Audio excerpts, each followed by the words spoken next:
ಎಲ್ರಿಗೂ ನಮಸ್ಕಾರ. ಯೂನಿವರ್ಸಲ್ ಚಾನಲ್ಗೆ ನಿಮ್ಮೆಲ್ಲರಿಗೂ ಸ್ವಾಗತ. ಗೈಸ್, ಬಿಗ್ ಬಾಸ್ ಮನೇಲಿ ಗಿಲ್ಲಿಗೆ ನಿನ್ನೆ ಸುದೀಪ್ ಸರ್ ಹೇಳಿದ್ರು 37 ಕೋಟಿ ಪ್ಲಸ್ ಬಿದ್ದಿದೆ ಅಂತ. ಆದ್ರೆ ಈಗ ಗಿಲ್ಲಿ ಓಟ್ಸ್ ಬೇರೆ ಲೆವೆಲ್ ಅಲ್ಲೇ ಇದೆ ಅಂತಾನೆ ಹೇಳ್ಬೋದು. ಆಲ್ರೆಡಿ 50 ಕೋಟಿ ದಾಟಿದೆ.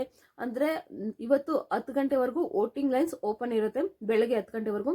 ನೀವು ಯಾವಾಗ ಬೇಕಾದ್ರೂ ಆದಷ್ಟು ಬೇಗ ವೋಟ್ ಮಾಡಿ ನಿಮ್ಮ ಫೇವ್ರೇಟ್ಸ್ಗಳಿಗೆ, ಹಾಗೆ ಸಪೋರ್ಟ್ ಮಾಡಿ. ಈಗ ಆಲ್ರೆಡಿ 50 ಕೋಟಿ ದಾಟಿದೆ. 60 ಕೋಟಿ ಆದ್ರೂ ಆಗ್ಬೋದು ಅವರು ಸುದೀಪ್ ಸರ್ ಅನೌನ್ಸ್ ಮಾಡೋಷ್ಟರಲ್ಲಿ. ನೋಡೋಣ ಯಾರ್ಯಾರಿಗೆ ಎಷ್ಟೆಷ್ಟು ಒಟ್ಟು ಬಿದ್ದಿದೆ ಅಂತ. ನಾನು ಕೊನೆವರೆಗೂ 10 ಗಂಟೆ ಆದ್ಮೇಲೂ ಎಷ್ಟು ಆಗಿದೆ ಅಂತ ಕೂಡ ನಾನು ಹೇಳ್ತಾ ಹೋಗ್ತೀನಿ. ಈಗ ಯಾರ್ಯಾರು ಬಾಟಮ್ ಅಲ್ಲಿ ಇದ್ದಾರೆ, ಯಾರ್ಯಾರು first, second, third, fourth, fifth, sixth ಸ್ಥಾನದಲ್ಲಿದ್ದಾರೆ ಅಂತ ನಾನು ಮೊದಲಿಗೆ ಹೇಳ್ತಾ ಹೋಗ್ತೀನಿ.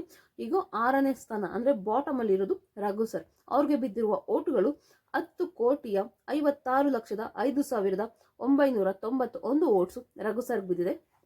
ಅದೇ ರೀತಿ ಇನ್ನು ಬಾಟಮ್ 5 ಅಲ್ಲಿರೋದು ಧನುಷ್. ಅವ್ರಿಗೆ 13,21,62,304 ಓಟ್ಸ್ ಧನುಷ್ ಅವ್ರಿಗೆ ಬಿದ್ದಿದೆ. ಅವ್ರಿಗೂ ಪರವಾಗಿಲ್ಲ ಗೈಸ್, ಜಾಸ್ತಿನೇ ಬಿದ್ದಿದೆ. ಅದರಲ್ಲೂ ಇನ್ನು ಇವ್ರಿಗೆ ಎಷ್ಟು ಬಿದ್ದಿದೆ ಅಂದರೆ ಅಶ್ವಿನಿ ಮೇಡಮ್ ಅವ್ರಿಗೆ 18,84,88,568 ಓಟ್ಸ್ ಅಶ್ವಿನಿ ಮೇಡಮ್ ಅವ್ರಿಗೆ ಬಿದ್ದಿದೆ. Another level. ಅಂದರೆ ನಮ್ಮ ಜನಗಳು ಎಷ್ಟು ಕ್ರೇಜ್ ಇದೆ ಅಂದರೆ, ಒಬ್ಬೊಬ್ಬ ಕಂಟೆಸ್ಟೆಂಟ್ಗೆ ಇಷ್ಟಿಷ್ಟು ಕೋಟಿ ಬಿದ್ದಿದೆ ಅಂದರೆ ಅನದರ್ ಲೆವೆಲ್, ಗ್ರೇಟ್ ಅಂತಲೇ ಹೇಳ್ಬೋದು. ಇನ್ನು ಕಾವ್ಯಾಗೆ ಟಾಪ್ 3 ಕಂಟೆಸ್ಟೆಂಟ್ಸ್, 3ನೇ ಸ್ಥಾನದಲ್ಲಿರೋದು ಕಾವ್ಯ. ಇವರಿಗೆ 24,03,22,904 ಓಟ್ಸ್ ಕಾವ್ಯಾಗೆ ಬಿದ್ದಿದೆ. ಇನ್ನು ಟಾಪ್ 2 ಇವರಿಬ್ಬರದು ಬೇರೆ ಲೆವೆಲಲ್ಲೇ ಇದೆ ವೋಟಿಂಗ್ ಅಂತಲೇ ಹೇಳ್ಬೋದು. ರಕ್ಷಿತಾ 38,94,59,048 ಓಟ್ಸ್ ರಕ್ಷಿತಾಗೆ ಬಿದ್ದಿದೆ. ಬೇರೆ ಲೆವೆಲ್ ಗುರು ಇವರಿಬ್ರು. ಇನ್ನು ಗಿಲ್ಲಿ 54,28,63,848 ಓಟ್ಸ್ ಗಿಲ್ಲಿಗೆ ಬಿದ್ದಿದೆ ಗೈಸ್. ಅಂದ್ರೆ ಇವರಿಬ್ರು ಟಾಪ್ 3 ಏನಿದಾರಲ್ಲ ಅವ್ರು ಡಿಸರ್ವ್ ಮಾಡ್ತಾರೆ. ಮೋಸ್ಟ್ಲಿ ಕಾವ್ಯನ ಕೆಳಗಡೆ ತರ್ತಾರೆ. ಇನ್ನು ಟಾಪ್ 3ನೇ ಸ್ಥಾನ ಏನಿದೆಯಲ್ಲ ಅದಕ್ಕೆ ಅಶ್ವಿನಿ ಮೇಡಮ್ನ ತರ್ತಾರೆ. ಆದಷ್ಟು ತರಕ್ಕೆ ಟ್ರೈ ಮಾಡ್ತಾರೆ. ಕಾವ್ಯನ ಆದಷ್ಟು ಬಾಟಮ್ 4 ಅಥವಾ 5 ಈ ಸ್ಥಾನದಲ್ಲೇ ಇಳಿಸ್ತಾರೆ. ಅಶ್ವಿನಿ ಮೇಡಮ್ನ ಟಾಪ್ 2 ಇಲ್ಲ ಟಾಪ್ 3 ತರಕ್ಕೆ ಟ್ರೈ ಅಂತೂ ಮಾಡ್ತಾರೆ, ಅದಂತೂ ಸತ್ಯ. ಯಾಕಂದ್ರೆ ಸ್ವಲ್ಪ ಅವರಿಂದನೇ ಬೇರೆಯವ್ರಿಗೆಲ್ಲ ಕ್ರೇಜ್. ಈಗ ರಕ್ಷಿತಕ್ಕೆ ಜನ ಇಷ್ಟು ಪ್ರೀತಿ ಕೊಡೋಕೆ ಸಾಧ್ಯ ಅಶ್ವಿನಿ ಮೇಡಮ್ ಅಲ್ಲಿ ವಿಲನ್ ಆಗಿದ್ದಕ್ಕೆ. ಗಿಲ್ಲಿಗೂ ಒಂದು ಕಡೆ ಇಷ್ಟು ಜನಗಳ ಪ್ರೀತಿ ಸಿಗೋದಕ್ಕೆ ಕಾರಣ ಅಶ್ವಿನಿ ಮೇಡಮ್. ಏನಕ್ಕೆ ಅಂತ ಹೇಳ್ತೀನಿ, ಅವ್ರು ವಿಲನ್ ಆಗಿಲ್ಲ ಅಂದಿದ್ರೆ ಬೇರೆಯವ್ರು ಹೀರೋ ಆಗೋಕ್ಕಾಗ್ತಿರ್ಲಿಲ್ಲ, ಮತ್ತು ಹೀರೋಯಿನ್ ಆಗೋಕ್ಕಾಗ್ತಿರ್ಲಿಲ್ಲ. ಸೊ ಅಶ್ವಿನಿ ಮೇಡಮ್ ಎಲ್ಲ ಒಂದು ಕಡೆ ವಿಲನ್ ಥರ ಕಾಣಿಸ್ಕೊಂಡಿದ್ದಾರೆ ಅಷ್ಟೇ, ಬಟ್ ವಿಲನ್ ಅಲ್ಲ, ಅವರು ಒಳ್ಳೆಯವರೇನೆ. ಸೊ ಆದಷ್ಟು ತರಕ್ಕೆ ಟ್ರೈ ಮಾಡ್ತಾರೆ ಅಂತ ನನಗನ್ಸುತ್ತೆ. ಈ 3 ಜನನು ಡಿಸರ್ವ್ ಮಾಡ್ತಾರೆ 100%. ಯಾಕಂದರೆ ರಕ್ಷಿತಾ ಮತ್ತು ಗಿಲ್ಲಿ ಸಿಕ್ಕಾಪಟ್ಟೆ ಎಂಟರ್ಟೈನ್ಮೆಂಟ್ ಮಾಡಿದ್ದಾರೆ ಮನೆಗೆ. ಇವರಿಬ್ಬರಲ್ಲಿ ಯಾರಿಗೆದ್ರು ಓಕೆ. ಗಿಲ್ಲಿಸ್ ಮನೆ ಕೆಲಸದಲ್ಲಿ ಸೋಂಬೇರಿ, ಬಟ್ ಬೇರೆಯವ್ರ ಹತ್ರ ಬುದ್ಧಿವಂತಿಕೆ ಇಂಪಾರ್ಟೆಂಟ್ ಅಲ್ಲ. ಯಾರ ಹತ್ರ ಮಾಡಿಸ್ತೀವಿ, ಹೇಗೆ ನಡ್ಕೊಳ್ತೀವಿ ಅನ್ನೋದು ಕೂಡ ಬುದ್ಧಿವಂತಿಕೆ ಕೂಡ ಇಂಪಾರ್ಟೆಂಟ್ ಆಗುತ್ತೆ ಬಿಗ್ ಬಾಸ್ ಮೇಲೆ.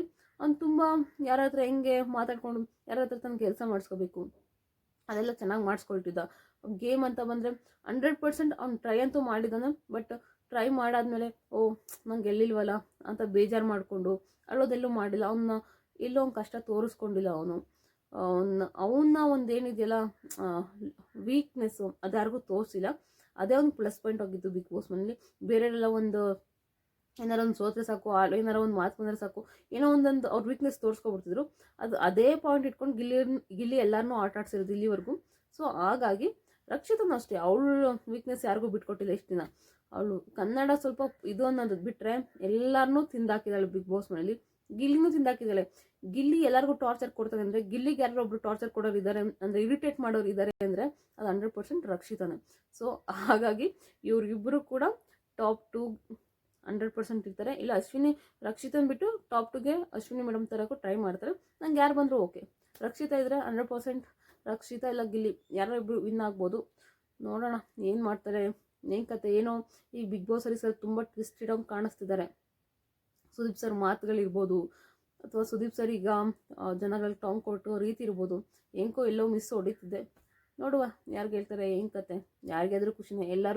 ಎಲ್ಲರೂ ಏನು ಆ ಮನೇಲಿ ಇದ್ದಾರೆ ಅಂದರೆ ಏನಾರೋ ಒಂದು ಅವ್ರದ್ದೊಂದು ಕೊಡುಗೆ ಇದ್ದೇ ಇರುತ್ತೆ ಬಿಗ್ ಬಾಸ್ ಮನೇಲಿ.